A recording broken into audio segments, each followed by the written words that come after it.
I got really interested in the idea of shock and its use as a political tool when I was in Iraq covering the occupation, because there was this almost triple storm of shock going on in that country. There was the first shock, which was the shock and awe invasion, which was followed immediately after by economic shock therapy, more radical than had been attempted even in the former Soviet Union, just a complete overhaul of the economy overnight. That's at least what was attempted. And then there was this third shock, which came into play after people started resisting the occupation and those other two shocks, and that was the shock of torture. And I became interested in why it was that the architects of the invasion and occupation of Iraq had chosen this as their metaphor. And what was it about the idea of shock that was so appealing to the people who wanted to remake Iraq? And I started to actually try to go back to the source of the metaphor of shock therapy. So I started reading about its use in psychiatric contexts and also its use in torture. And that led me to a really close reading of the declassified CIA interrogation manuals that were first published in 1963 and in the 80s, reprinted and have since been declassified. And looking at how the CIA talks about the importance of putting prisoners into a state of shock, because when they're in a state of shock, they're not able to protect their interests. They become childlike and regressed.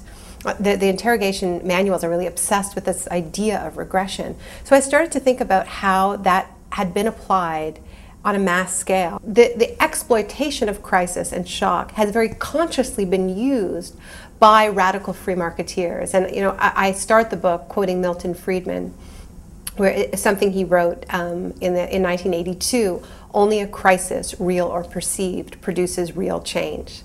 And he was admitting that his ideas, his vision of a radical privatized world couldn't be imposed in the absence of a crisis. He was referring to economic crises, and economic crises have played that role of sort of softening the ground for the imposition of shock therapy. The Asian economic crisis was a classic example. The so-called tequila crisis in Mexico was another one that unleashed a wave of privatizations in Mexico.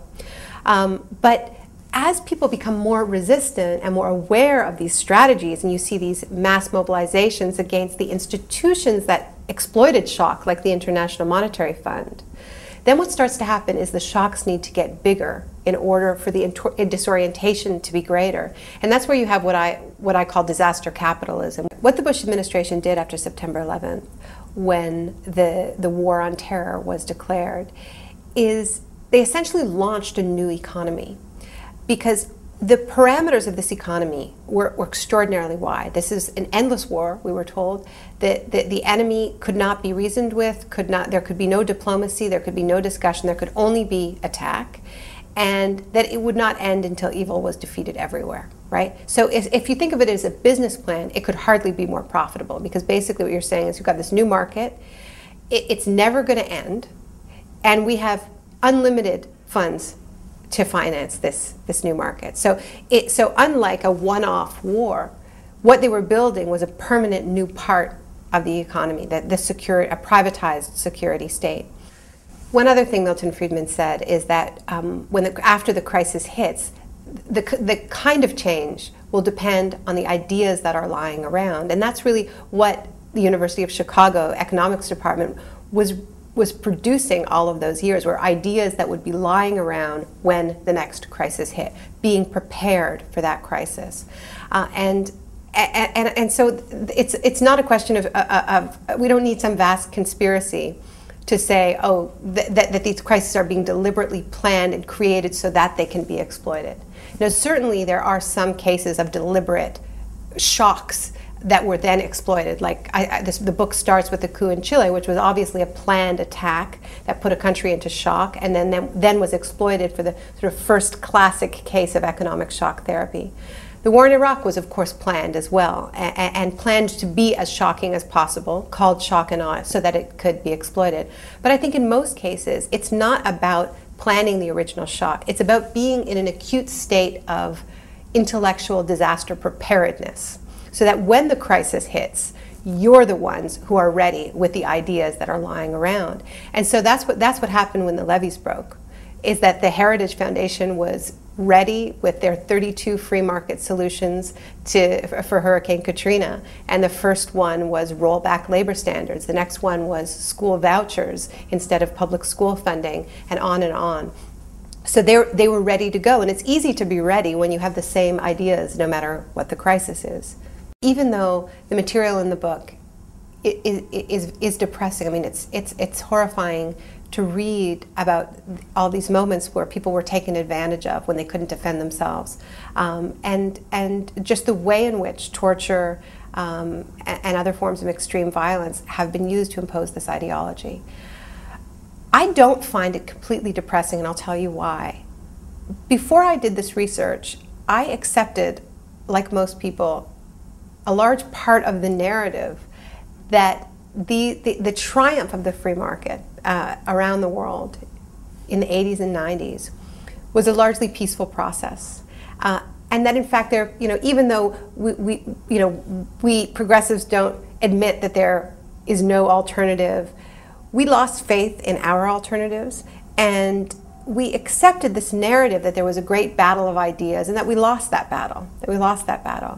And when we look back, and this is what I do in the book, is I look at key chapters where this free market ideology has had its leaps forward, like the coup in Chile, then the collapse of the Berlin Wall and the breaking apart of the Soviet Union, Poland in 1989, Tiananmen Square in 1989, and looking at these key junctures where you had these big leaps forward for Milton Friedman's ideology. And what you see at these moments is that it actually never was chosen.